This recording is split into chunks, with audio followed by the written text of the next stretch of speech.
Herzlich willkommen bei Ungeschnitten. Wie ihr sehen könnt, gibt es heute mal wieder ein Interview und zwar mit der wundervollen Lisa Downs. Und die ist Produzentin und auch ja, Director oder Regisseurin von Dokumentationen über ältere Filme, also Kultfilme wie Flash Gordon oder Der Flug des Navigators. Und ja, ich habe die Ehre, heute mit ihr zu sprechen und selbstverständlich werden wir jetzt auch gleich wieder ja, zu Englisch rüber switchen.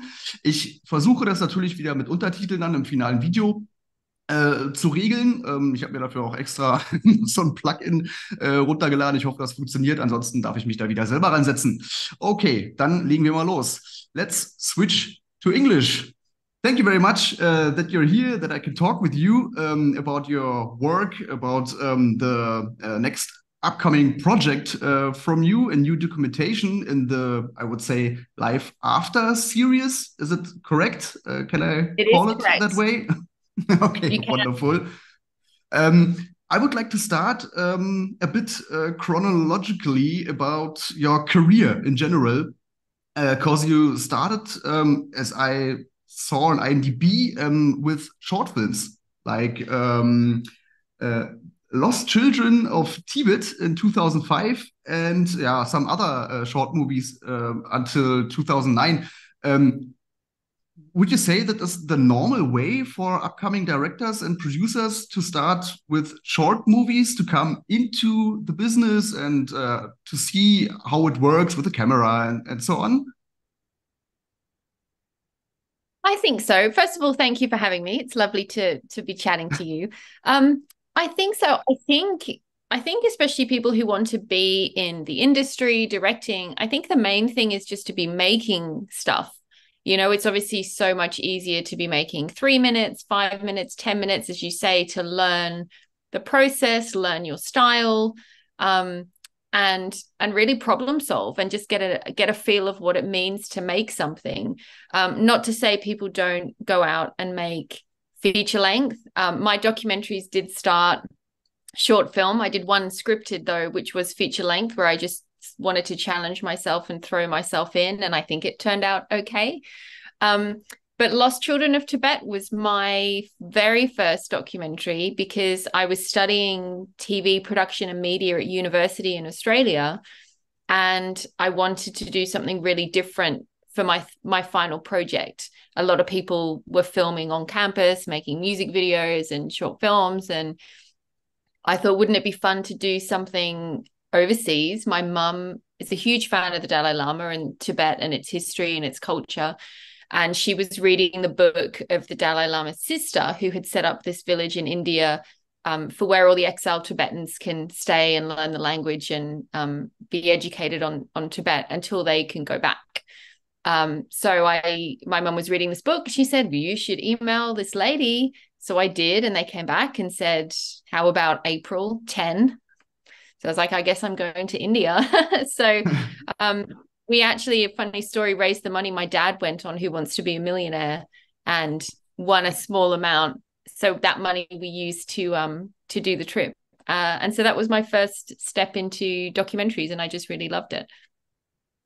Yeah, sounds nice. And I love these project where the heart of the director and writer, producer, and so on is involved. So it's not just I don't know, a cash grab. So it's yeah, a project of the heart of the involved people. It's a passion. And I think you can, when someone makes something with a passion for the subject, you can really feel it in the end product, as opposed to, say, a commission from a network on a topic that doesn't really interest you. And, you do the film, but it doesn't really have any meaning to you. So everything that I've done really of my own accord is something that I'm really passionate about. And I do think it shows, there's a lot of fan films over the last few years on Ghostbusters, Back to the Future, RoboCop, and I feel like these films made by true fans, the heart shows in the final product. Yeah, I totally agree with you. Yeah, and I totally love these kind of documentations about some actors or movies or something like that. For example, I watched the documentation about Michael J. Fox, Still. I don't know if you know it. Also, the I did. I loved documentation it. Val about Val Kilmer. Yeah, it's amazing, and I love that too. it's so authentic to see these guys in front of the camera and their career and so on, and what are they doing now. And both have yeah, really hard problems in their life. They are not they are sick with some kind of issues, and yeah, it's very difficult for them. And yeah, it's great work, these documentations. I love both of them were brilliant. And I think it really shows because Val was all a lot of his home movies, wasn't it? And his children Yeah, were involved.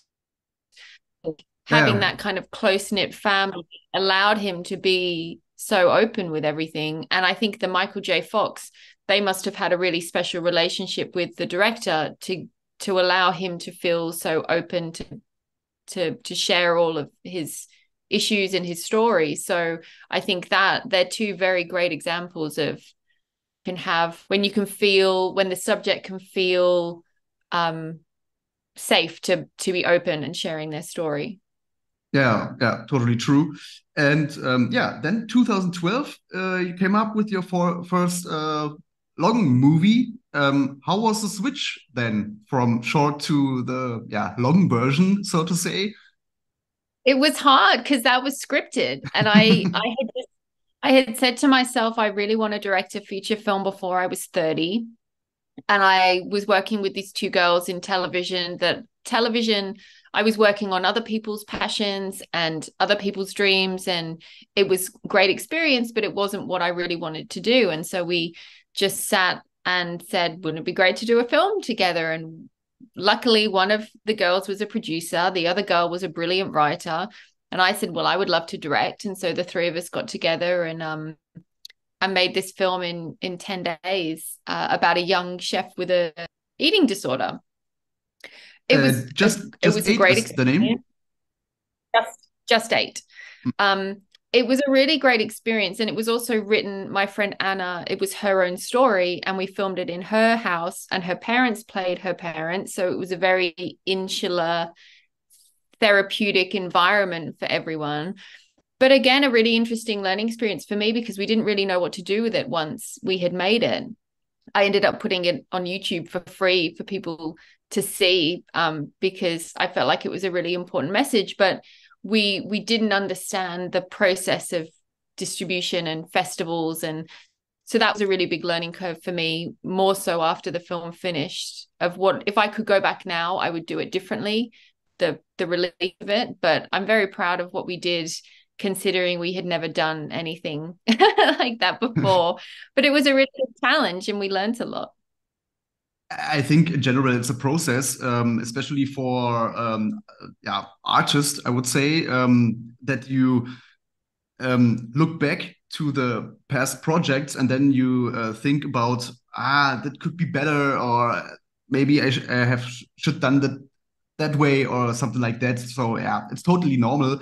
When I look back to my first videos on YouTube, yeah, it's a bit cringe. I would say it's a bit strange. Yeah, but as I said, As long as it's a you're moving process. forward, I have a small book that everything I do when I learn something that I want to take to the next one, I write in it. So I can always keep referencing it to try and not do things wrong twice.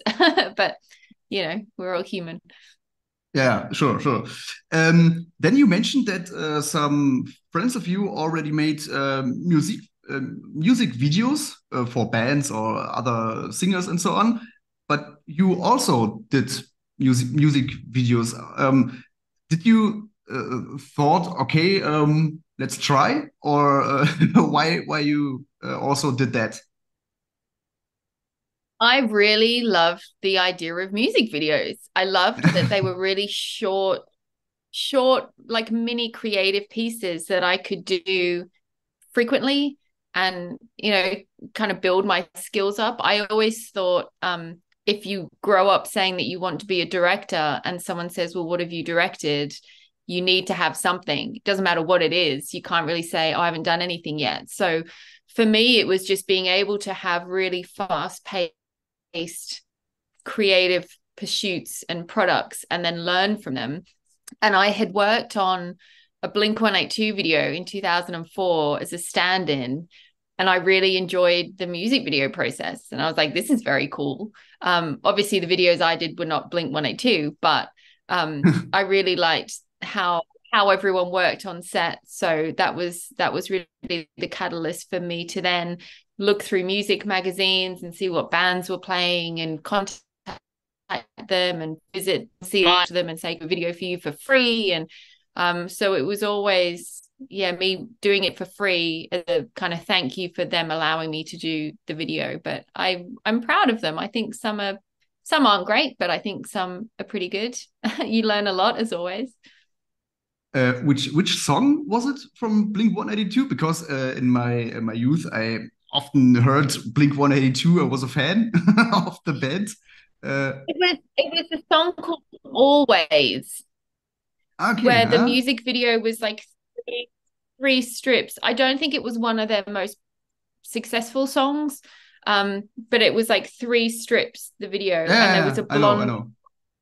There was a blonde girl in it, and it was shot in Australia, and I was living in Australia, so I was her stand-in. So I had to do all the movements while the band watched, and they had to learn the markings, and it was quite nerve-wracking. Okay, cool. And then you started with the documentaries about older movies like Flash Gordon and the Navigator. Why these movies and not, I don't know, Indiana Jones or something like that? Why Flash Gordon and the Navigator? Well, it really, I mean, I would love to do a documentary on Indiana Jones, don't get me wrong. I didn't set out to make feature documentaries of movies that I loved. I just happened to be talking to a friend of mine who worked at the same company from where I met the girls to do the feature film. And I was just talking about wanting to do a feature documentary of my own, but I didn't know what. And she had just worked with Sam Jones, who played Flash Gordon on this UK TV show. And she was telling me about it. And I said, I love Flash Gordon. I grew up with it. I had just missed Sam and Melody at a Comic-Con. I was really disappointed. It would be great to do documentary on him and what happened to him since the film. I only know about Ted, and something must have happened in those however many years. And so we were talking about it. I wrote a treatment for it. She gave it to his agent, and then I had a Skype call with Sam. And originally it was just going to be on him, but then a lot of what happened in his life was based around what happened on set with Flash Gordon. So for that, he was saying, you obviously have to talk to Melody, you have to talk to Brian Blessed. And then we started talking to the cast, and then it made sense to do a making of and celebrate the film as well. And then off the back of that, we thought, oh, this would be a really fun series to do. And then I was just thinking of films that I loved. So much goes into these documentaries. They have to be films that I grew up with and I completely love and I could watch hundreds of times. Otherwise, I just couldn't do this. So I was thinking of films that I would love to do a documentary on, as well as Flash Gordon. And then I thought of Flight of the Navigator. And then I Googled Joey Kramer, who played David Freeman, saw what happened to him, and then tracked him down and then talked to him about it. And then that's how that happened. So I have a list of films that I would love to do. Some I'm already doing, are still on my bucket list, but there's definitely, I feel like they happen time-wise for a reason. I couldn't have done a film about Sam and Flash Gordon a few years prior because Sam wasn't in the right place. I couldn't have done one on Navigator if Joey hadn't been in jail, because I wouldn't have been able to find him. So everything's kind of worked out really well of timings, but they're all films that I have just grown up loving. I was born in 82, so there's a big slew of films from that era that I would love to do documentaries on. So before you start the process of producing these documentaries, you check up if it's even possible to speak with all these people you need in front of the camera, or because it makes no sense. Yeah, At least the main one. I couldn't have done a film about Flight of the Navigator if Joey Kramer wasn't on board. I couldn't have done yeah. one about Flash Gordon if Sam wasn't on board. You know, you get people like Timothy Dalton who don't want to be part of it, or Sarah Jessica Parker who say no, but they're not the key person that the film is about. So there are definitely some hurdles as to why some I haven't done, and that why some are taking a while, but definitely there's one or two people normally in each one that I couldn't even think about doing if they weren't involved. So I got there okay before I even started the process of contacting everyone else. Did you had maybe some negative experience in these kind of process when, I don't know, you asked actor X and Y, and then they said, "What do you want from me? I don't know. I don't even know you. Why you want to make these kind of documentary?" No. I mean, you definitely come across personalities where some are not pleasant.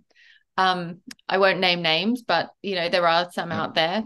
Majority, you know, especially say with Flash Gordon, majority of people were just really, they loved the film and were so excited that someone wanted to celebrate it, and they knew that the fans would respond well, so they were just more than happy to be involved. I mean, yes, Timothy Dalton or Nella Moody were very pleasant in their nose. Actually, Ornella Muti said yes, but she was too expensive.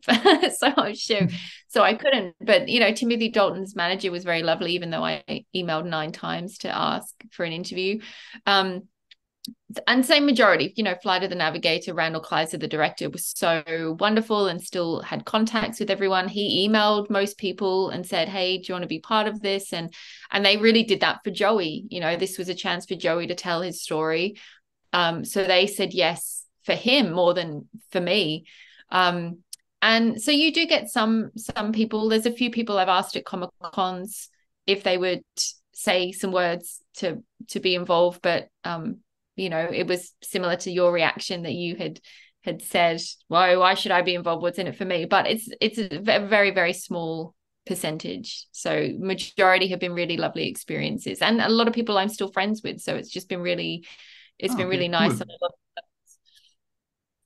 What is the most important yeah, point when you start the production? So I could imagine that you want to be as honest as possible with the audience, and yeah, to show the truth, what happened with the actors and so on. But I know also a lot of documentaries which just glorify the movies. So yeah, we love the movies, and everything was perfect. And yeah, what is important for you when you start the production? The main thing for me is when because these documentaries are a mix of making of, behind the scenes, and also someone's personal life. So it's really important that I let them know that it's however they tell their story is how it's going to be told. It's not my place to make them look better or worse, or you know, it's not my place to change the narrative. I have a little chihuahua coming in, if you can hear footsteps, by the way. No problem. It's not my place to change someone's narrative, and not every film experience is great. You know, you see a film and you love it, but not everyone had a great time making it. You know, Never Ending Story, it wasn't a pleasant experience for a lot of people. It was very challenging, and yet we have this amazing result that people can still look back and talk fondly about because everyone loves the film, and also the book. So it's just, for me, it's just to stay neutral and allow people to tell what happened in their way. It doesn't always match other people's, but that's, you know, you're talking 40 years of memory sometimes. So it's just really important for me to not skew someone in a way that even I would think is, you know, more entertaining, or would sell better. That's not my place to do that. So it's just staying neutral. Do you maybe have some kind of a role model regarding documentaries?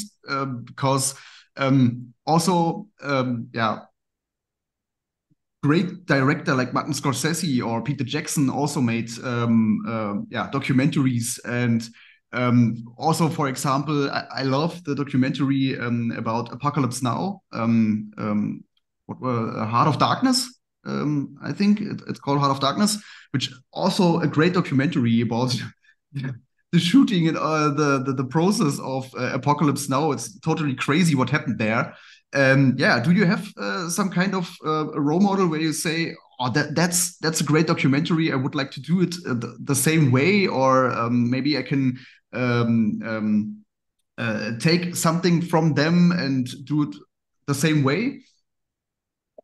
I more so actual documentaries than one particular person. There's a lot of pop culture documentaries. I mean, I love watching documentaries. And for me, it's when you can watch something that you don't necessarily know much about the subject matter or enjoy the subject matter, but you still enjoy the documentary. You know, I know that I grew up in the 80s, but I didn't grow up in arcades and games. And, you know, I had Tetris and that was it. But then one of my favorite documentaries is King of Kong. Hmm. And, you know, I didn't even play Donkey Kong before that. I had no idea about it. And that for me is one of like my favorite documentaries because of just how they've portrayed the characters and the narrative, and just it keeps you so entertained and on your toes, and you're rooting for this guy, this Steve Wiebe guy, the whole time. And um so ones like that I love. And you know, and you get really indie ones, like the one I forget the exact name of it, but it's where the three friends were recreating Indiana Jones shot by shot, and it took them 30 years. I love an example of when you have these people that are putting all their passion into these films, but then you have ones like Netflix, the Beckham one, I thought was really well done because I'm not a football fan. And I left that documentary almost wanting to watch a football match and to learn about the history of football. So I love when documentaries are able to capture an interest from people that don't necessarily had an interest to start with. You know, if someone could watch my Never Ending Story documentary and go, oh, I might watch the Never Ending Story, I haven't seen it, or I didn't really like it, I might revisit it. You know, for me, that makes a good documentary when you're not just targeting the audience of the subject that you're making it on. Hmm. Yeah, you already dropped it. Your news project is the Never-Ending Story documentation about that movie, which caused a lot of trauma to children. Um, I heard. Not for me, but also my girlfriend watched it in, I don't know how old she was, 7 or 8 years old, and yeah, the special scene with the horse in the mud is yeah, it's totally horrible for children. And what is what what is the story behind yeah, the never-ending story, and why did you pick that movie for your next documentation? Again, it was always on my list really from the beginning to do a film on. And it felt like such a big film to take on. I grew up with it. I had the VHS. I was traumatized. I had to keep rewinding the scene at the end when Artax comes back. So then I knew that he was fine. Mm. Um, but it was really traumatic as a kid, but it was so special that, you know, it had such an impact on me that I knew that I wanted to do a film on it. I know there was something on the Blu-ray as a bonus feature, and you had that 1984 documentary come out, the behind the scenes, but nothing's really been done on the film to the extent that I had wanted to do it. And it took a couple of years really to track down Noah Hathaway, who plays Atreyu. You know, he was living in LA. We had a couple of emails through a contact of mine, and then he disappeared for 2 years. And I was like, oh, I still want to do a Never Ending Story documentary. I'll keep trying. And then the opportunity came up again to meet him at the end of 2019. And we spoke about it. And then again, him saying yes meant that I knew that I could do this film. If he had said no, then I just wouldn't have done it, because you can't really do a documentary about Never Ending Story if you don't have Atreyu. And then it was just as soon as he said yes, I then started contacting everyone else, and it all kind of fell into place. But it definitely from 2019 to now it took to make, and it was quite a journey, but a very special one. I mean, it's such a special film. Okay, nice. Have you did you read the book also, or just watch the movie? I did. I read the book before I interviewed Herman Weigel, who wrote the script and produced it. Um, I probably didn't process the book as well as I should because I was reading it, writing questions, trying to plan a trip to Munich, and so I would like to reread it to really absorb the content, because I had a lot going on when I read it, so I don't feel like I did it justice. But I do love. We did a screening in Munich with Tammy Stronach, the Childlike Empress, with obviously a German audience, and we watched the film in German, and the Q&A was mainly about the book. So I really loved seeing how special. I knew it was special, but I loved seeing how special it was to Germany. And I want to read it and give it the time that I know that it deserves, because it was a really lovely reaction to see the audience talking about the book and how revered it is in Germany. As I heard, the writer of the book, Michael Ende, he hated the movie that much that he wanted to stop that the movie Production. came out. So the production. So is it also a topic in the documentation? We touch on it. We do touch on it. It's obviously a very important factor. Um, he was involved in the second and the third one, though, which I didn't realize, number 2 and 3. So we don't get into it too much, but I know that we do talk about how I don't think it was Wolfgang's vision was different to how Michael Ende imagined it. And I appreciate that. You know, an author, there's so much more you can put in a book. There's so many more pages. A movie, you're trying to hit an international audience. You have 90 minutes, 100 minutes. So I get why a lot of films that are adapted from books aren't as popular to the readers or the author. You know, you just can't fit all the details in. Yeah, sometimes it's also totally crazy what the writer of the book thinks about the movies. I'm a huge Stephen King fan, so I read all the books he published, and of course, I also watched the movies. And the crazy thing is that Stephen King hates Shining, so the cult movie with Jack Nicholson. But yeah, it's one of the best horror movies we have. And then he like other movies where I think that's totally crap. So that's not a good movie. So yeah, sometimes it's crazy what the writer think about the adaptation of their own book. So yeah. I think so. And you know that the writer has put their heart and soul into the book, and then you're releasing that vision and putting it in the hands of someone else. So that's a really tough thing to do, I think. So it doesn't surprise me that he wasn't happy with the film. It surprises me when you see how popular the film is and how popular his story is to people and how much it means, that maybe he would have thought, oh, okay, it's not as bad as maybe I had thought. The main thing is it's reaching an international audience. It's really touching people and inspiring people. But from what I heard, that wasn't the case. But I think the fact that his book was turned into something that is still 40 years later so special to so many people means that the film did a good job in adapting what his message was. What do you think about the sequels of the Never-Ending Story? So part 2 and 3. In my opinion, the second one is okay. It's a good movie. Of course, you can watch it. I think the third one is I don't know. It's not that good. What is your opinion about the sequels? The same as yours. I thought the second one was okay. I think Jonathan, I really like Jonathan Brandis. I think he's very underrated. I think the third one, I have not seen it in its entirety.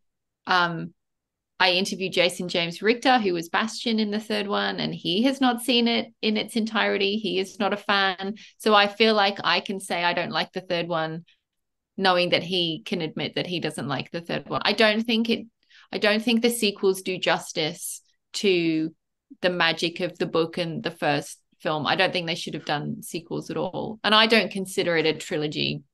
In my head, Neverending Story is standalone and the sequels don't really exist. Yeah, and the third one, there's has nothing to do with the book, so there's nothing in it which was in the book. So the second one, yeah, there's something adapted from the book, as I know, not everything, but a bit. But Well, the third one, yeah, the idea is because the first film is the first half of the book, isn't yeah, it? yeah. Second film is the second half, however well they did. And then the third one was just kind of an unnecessary money grab. I don't think they should have made it. I don't think it should put people off appreciating how wonderful the first film is. Yeah, especially, and I love it. These real puppets and these kind of yeah effects of the old movies. So it's all handmade, no CGI and something like that. I love these the feeling you can touch the puppets and so on. It's wonderful, and yeah, you can watch it now, and it doesn't look old for me.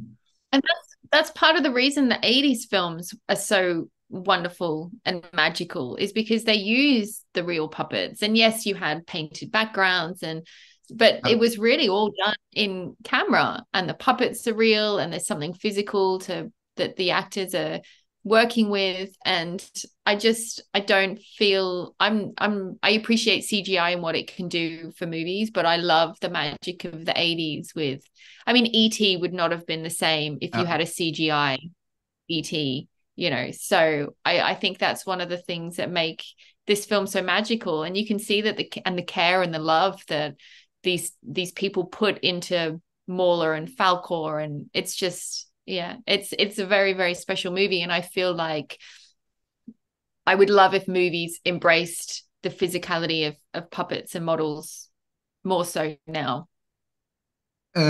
I think E.T. is a very, very good example for how important these puppets are because uh, um, uh, who was it? Drew Barrymore was the actor, Drew the Barrymore. child. Drew Barrymore, yeah. Drew Barrymore. She cried extremely when these yeah near death scene of ET, and Drew Barrymore cried the whole time, and the real tears run through their face because she thought that's my friend, he's dying, and yeah, it's not possible when you have, I don't know, a green An apple. ball or an apple um, for yeah playing your role. So yeah, it's very important to have these kind of things in the movie. Yeah. I think so. And Um, like you say, CGI dates. So you watch a film 20 years later with CGI and it feels old if the CGI isn't up to scratch. But a model is always going to be that model. And I think that's why 80s films hold up so well. yeah, yeah, sure. So what is the current status of the Never-Ending Story documentation? So is it currently still in process, or is it finished, or yeah, what is the It, status about? it is essentially finished. I'm doing some minor touches, fixing up photos. We went to the Berlin archive, so I have all these amazing behind the scenes photos. So we're touching those up, but it's essentially finished. But I have launched a very small Kickstarter campaign to just help with the final costs and not the post production in terms of editing because that's done. it's for the Blu-ray production. I would love to put German subtitles on the Blu-ray for the German audience. Legal fees, clearances, archive, these things that people don't necessarily associate with finishing a film, but are there. And then the view would be to release it early next year. And if this Kickstarter is successful, then I can get it out as soon as possible, which I'm very excited about. Okay, nice. Of course, I will share the link also for the audience. Yeah, if you want to spend maybe some money you have, of course, you can spend it for the next documentation here. I think it's totally interesting, and of course, I'm on board, and I will also support you. I think it's a very cool project, and also the other two documentaries for Flash Gordon and the Navigator, really great work. And I hope it's you will get enough money to make the best product you can do. Thank you. And I'm very excited. And there's a range of perks from, you can buy the Blu-rays of Life After Flash and Life After Navigator, and of course the Blu-ray for Life After Neverending Story. There's actually one where you can own a piece of Falcor's actual fur, which I love if anyone wants to own Falcor, right through to becoming an associate producer on the film. So I'm very excited. And this campaign being successful will help me get it out as soon as I can, and the best release that I can make it. The Blu-ray will be filled with bonus features and, like I said, German subtitles, and I want to make it really special for people. The interesting point is that I looked on IMDb for the movies Flash Gordon and the Navigator, and then also the rating of your documentaries. And your documentaries are better rated than the movies. I didn't know cool. that. Yeah. Yay. Well, thank you, everyone. I mean, I love doing these because I know that there's an audience that are enjoying them. I get emails from people, which is lovely. So that's really nice to know that it's rated better than Flash Gordon. That's funny. Yeah, it's really cool. You told us about your bucket list for maybe upcoming projects. What are projects you would like to do on Instagram, on your Instagram profile? Correct me if I'm wrong, but I saw that you maybe want to do a documentary about Goodfellas. Is that true, or is it? That is true, and we are halfway through filming that. We've done about 12 interviews so far. So Life After Goodfellas will be next, then Life After Grease, which I'm super excited about. And then I have 3 epic 80s movies that are very early stages that I will announce probably in the next couple of months, I think, if all goes well. And 3 from my bucket list. So I'm very excited about that. Hey, sounds really nice. I'm not that big musical fan, but Goodfellas is one of the, I don't know, best movies ever made. I love, in general, I love Robert De Niro. I love Martin Scorsese, great actor and also director.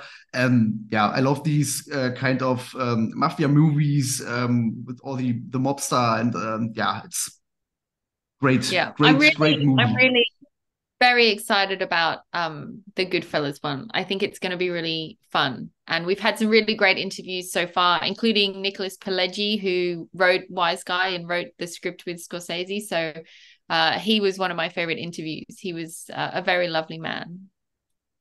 Do you had also the chance to talk with Robert De Niro and all the other actors, or? It's a work in progress. We've talked to some great people. We've talked to some great people so far. We've had, like I said, about 12 interviews we've done. So it's a work in progress.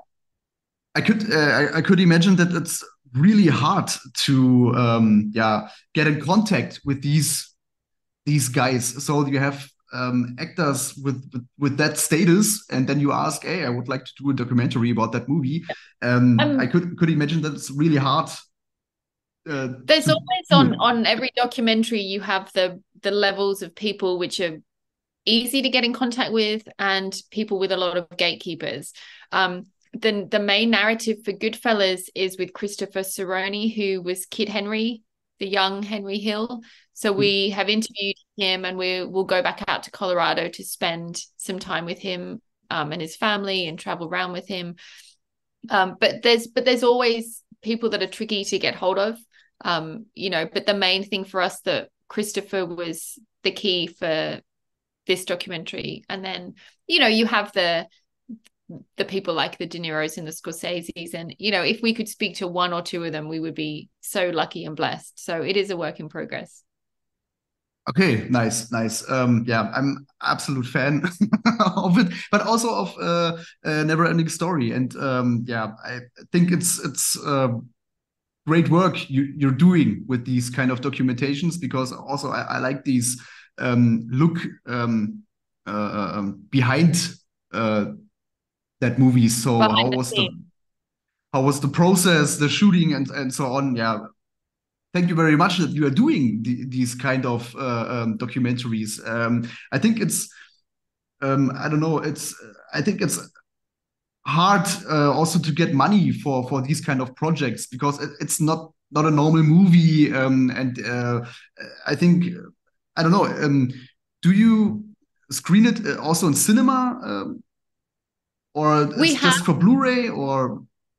we have done limited editions, like special screenings for both Flash and Navigator in the cinema. I would love to do the same for Neverending Story, especially in Germany. I would love to come and screen it there. These documentaries will be on streaming and also Blu-ray as well. And I actually did a VHS release for Navigator. So I'm going to do a VHS release for Neverending Story too.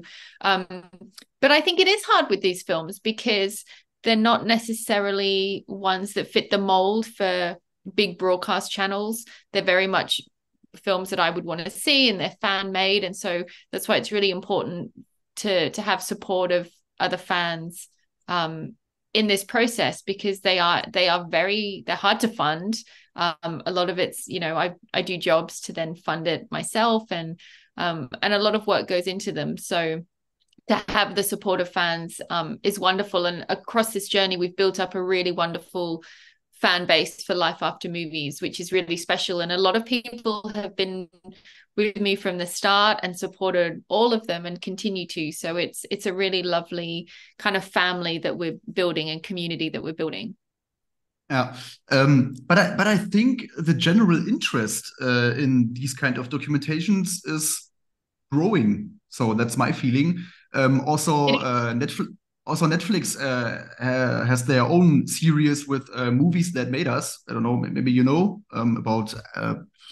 Ghostbusters and so on. And these are also good documentations about movies. So yeah, I think the general interest is growing. It definitely is. There's definitely been in the last few years quite an uptick in fan documentaries. You had Back in Time for Back to the Future, the Cleaning Up the Town on Ghostbusters, the RoboDoc documentary has just come out, a massive 4-part series on RoboCop.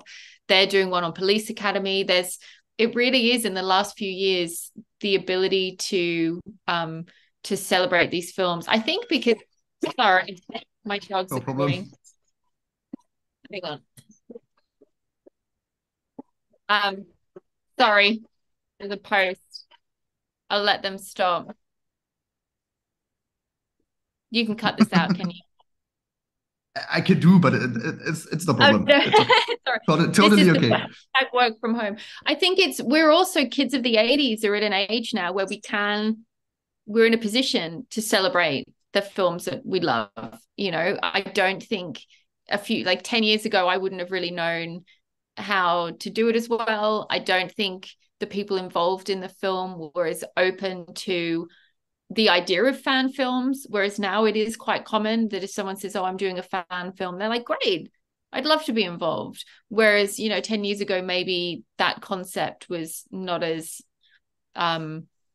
appealing to them or unfamiliar. So I definitely think we're at a time where it's really special that people are more willing to be involved in fan films, and communities and fans are willing to contribute to crowdfunding is more commonplace. And it's a really exciting time because then I can do these and have an audience for them.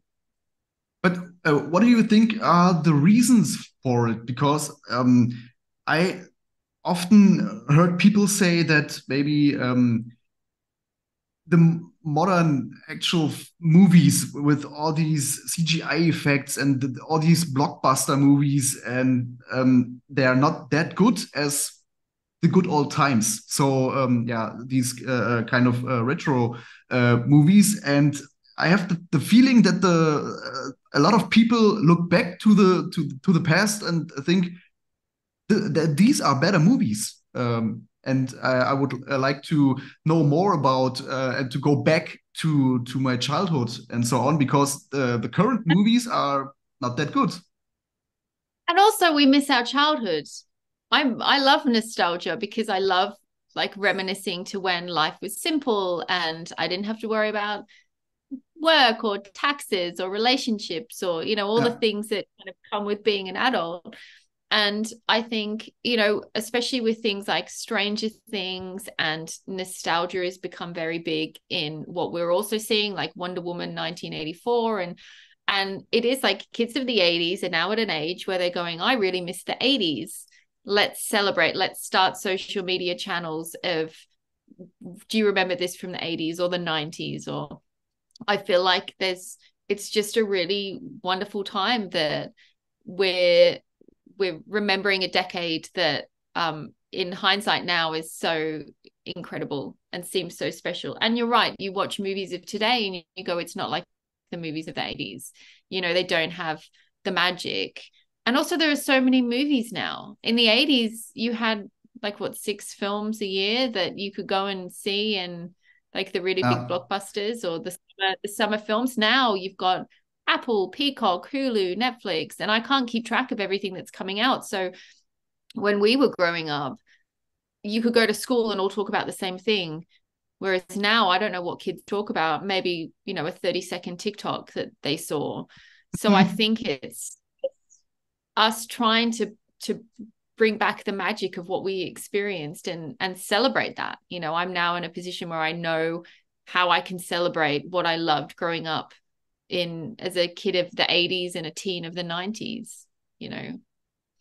Yeah, currently it feels like movies are just content put on the streaming service.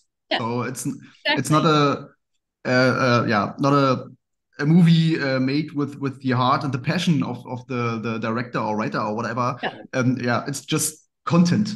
Yeah, and I think, you know, Spielberg was obviously a big part of why 80s movies were so successful, but they were original stories and they were told with heart. And it was really the first time that we as kids were watching films where the main characters were our age. You know, up until then you had Star Wars, which was amazing, but the characters weren't 13 or 14 and having adventures with their friends. And the 80s was when that really took things that we were experiencing and then put it on screen. And so we were watching kids that I wanted to be friends with, and I wanted to be a Goonie, and I wanted to go, you know, on these adventures with these people that I was seeing.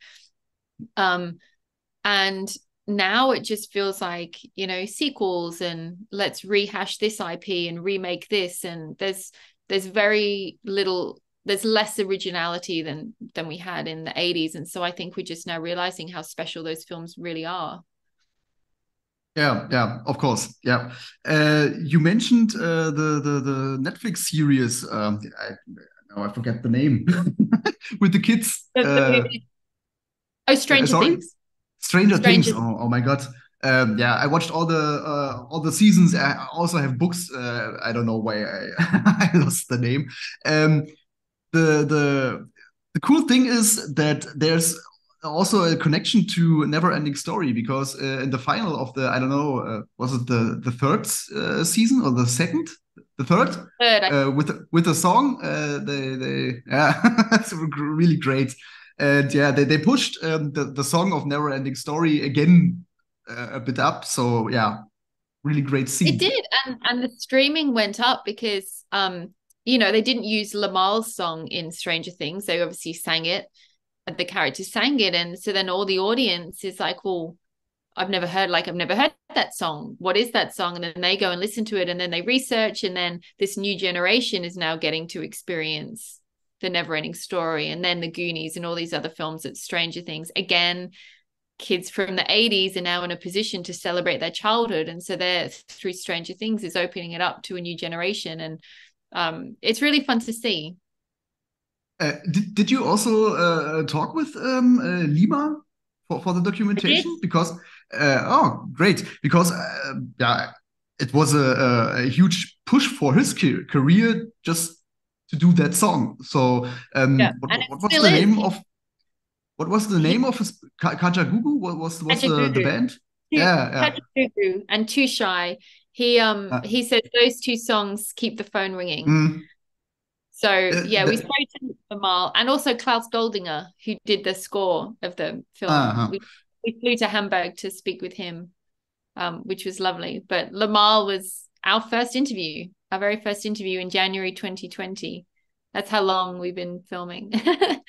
Okay. Uh, I don't know. I think 15 or 20 years ago, we had a TV show here in Germany, and there were some old yeah, artists which had no career anymore, so to say. And they came back on stage and yeah, performed their old hits. And there was also Lima and LL Oh, Cool J. Nee, not LL Cool J. Coolio was also there. oh, It was yeah, it was quite interesting. So all these yeah, old stars from the past. To have these guys in this show was really interesting, but I have no idea. Is he still doing music? he is. He just released, I think last year or the year before, he released a Christmas song. So Okay. he is still doing music, but he will always be known for the never ending Mm, story, really. And what was really lovely talking to him was that he is really happy to have had that success and to still be talking about it. It feels some artists might be resentful that they go, well, talk about my new music. I don't want to think about something I did 40 years ago, but he mm. embraces it so much. It's so proud of being part of the film that it was really nice to hear and to talk to him about it, because he never ever gets tired of singing it and never gets tired of talking about it. I could imagine that's some kind of a curse, so to say, from these kind of singers or maybe or actors also when they made one big hit. And then also 20 or 30 years later, they just want the people just want to talk about these one movie or one song, and yeah, the actor or singer might think I have also done something else, not only that one. We actually touch on that in Life After Flash, because that was it. Sam was so famous for this role that he did, and it's so iconic. Is that a blessing or a curse? Did Christopher Reeve get pigeonholed in Superman because Mm. no one could see him as anything other than Superman? Is that a blessing that you get that experience, or is it a curse that you can't really be seen as anything else? So we do explore that, and I think majority sentiment was, it's so, like, as an actor to get any role, and then B, to get a role that's so iconic. Yeah. Really not many actors do that. So I think majority were very grateful to have had these experiences. But I can see the frustration of whether it's a singer or an actor that can't move away from that one thing. And then you have people like me who want them to keep talking about it. So, it's hard. But majority are really, really grateful for it. I also looked on IMDb. What are the actors from A Never-Ending Story doing now? And the actor of Atreyu is still doing stuff like movies and something like that. Yeah, he had lots of issues with his back, so he couldn't work for a while. And then his first film really back after over 10 years was a film called Sushi Girl in 2012, I want to say. And now he does appearances, but he's doing kind of lots of indie films. It was in Vegas and now in LA. So he is back into acting now. His back is fixed. And Tammy Stronach, her first film in 40 years, she's just finished, and that will be out next year, called Man and Witch, Dance of a Thousand Steps. And I've seen it, and it's so magical and so 80s and fantastical, and she's brilliant in it. So she was dancing, had a dance company in New York this whole time, and met her husband there. And so her husband wrote this script, and it's her first acting role in 40 years, and it's really fun. Okay. I I think especially for child actors, which made movies with, I don't know, 10, 12, 15 years, and then they came back as an yeah, as an normal actor 20 years later. I think it's really hard because the audience maybe do not know that this is the actor of Never Ending Story or whatever. So there's not the point where the audience could even say, "Ah, this is that one," because they don't know. But that could be a blessing, because otherwise maybe they are pigeonholed as, oh, the kid from the Never Ending Mm. Story. So I guess it could be seen as a positive. I think for me, having spoken to a lot of people who were actors as children, some of them stopped acting and then came back, like Tammy. And then you get some who were child actors their whole life, like Noah Hathaway, Atreyu. And I think a lot of the times it feels a positive that a child actor steps away for a little bit and doesn't have to navigate fame and Hollywood as they're trying to also grow up. I don't think Hollywood is necessarily a great place to grow up for actors. I think a lot of it also depends on their parents and how they're raised. But I think I think being a child actor, a constant child actor, and then navigating adulthood is a really tricky situation to be in. Drew Barrymore came out the other side, but she definitely had some turbulence. You have people like Corey Haim who didn't. I loved the two Corys. So that was really sad. So I think when you see someone like Tammy Stronach who did the film and then didn't really tell people she was in the Never Ending Story, and now is able to come back on her own terms, in hindsight, I think is actually a really smart move, because it must be the strangest experience to be a child actor. I had enough trouble growing up, and I just had to hide in my room. I can't imagine Uh, being in magazines and being spoken about when you're trying to transition into an adult. yeah, and then maybe I don't know. It's just yeah. My imagination, I could yeah, I could imagine that there are also a lot of problems with child actors because of money. And then the parents came up and that's mine. And yeah, it's And it's so difficult. And it's so common too. I think with Coogan's Law, they have, I think they're always improving, but Coogan's Law definitely helped set some boundaries. But there are always loopholes, and I think if you have parents that the temptation is there, it's really tricky, because they're supposed to be guiding you, and then suddenly you realize all your money's gone. Who do you trust then if you can't trust your parents? yeah, So it's a story that happens more than we probably realize as well.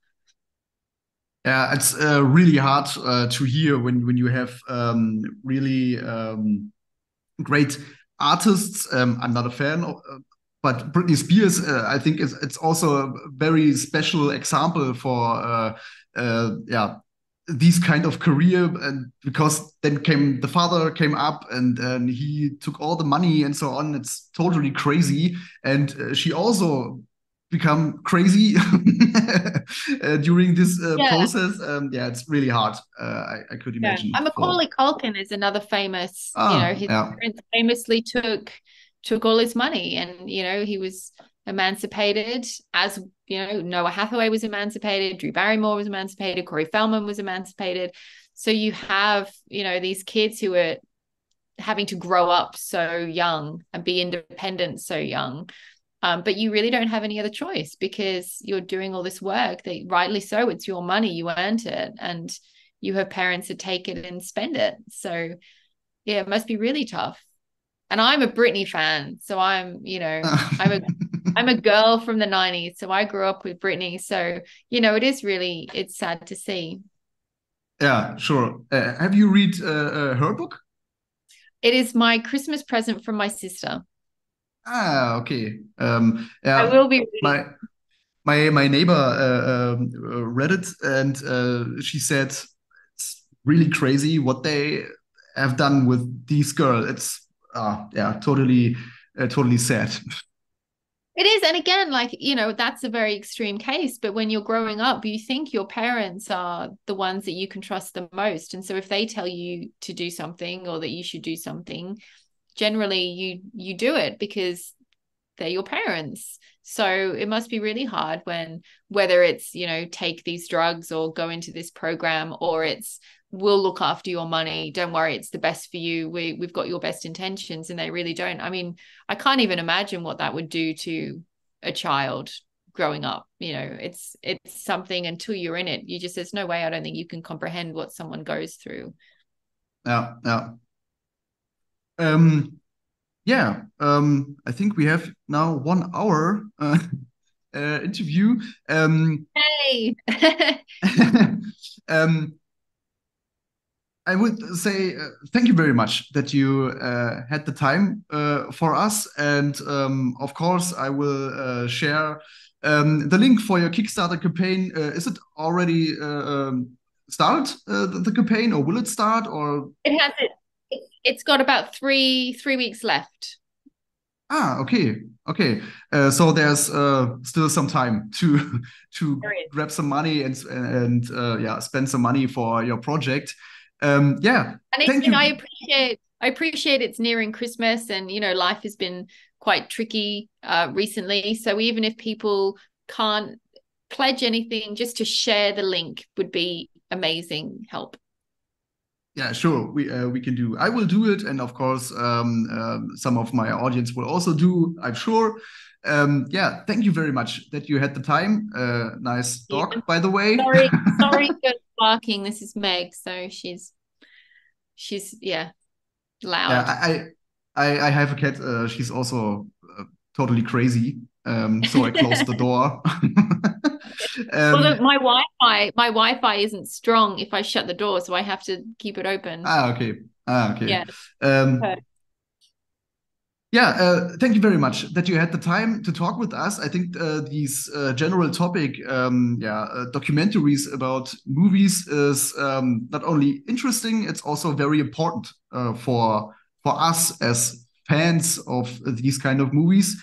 And I think you're doing a great job with these documentaries, and I hope that you will be still successful, that the Kickstarter campaign will be successful, and that you can do a lot more than these 3 documentations you have already done.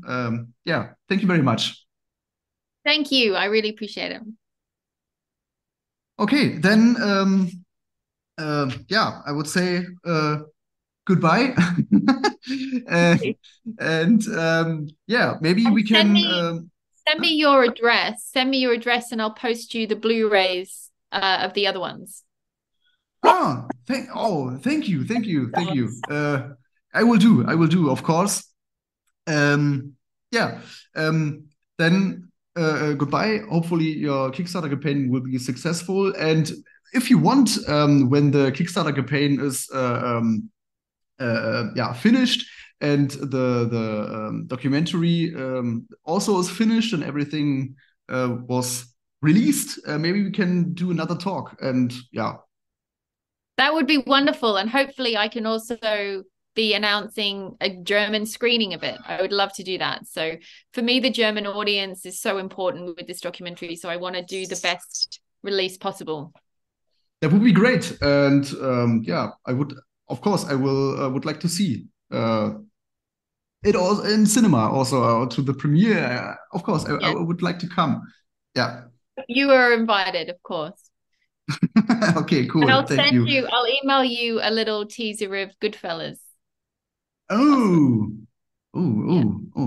I'm excited. Wonderful. Thank you so much. Yeah, I thank you, and yeah, have a wonderful day. You told me that there's a celebration in your family and Thanksgiving and so We on. don't celebrate Thanksgiving in England, which is good because Christmas is our thing. It's too much food otherwise. I don't know how America does food in November like they do, and then food in December like they do. Yeah. But it's my father-in-law's 80th tonight, so Okay, then yeah, have fun. I'll Um, go make uh, a cake. okay, then yeah, Thank bye you. bye, Thank and you. have a nice day. You too. Okay, bye Bye. bye.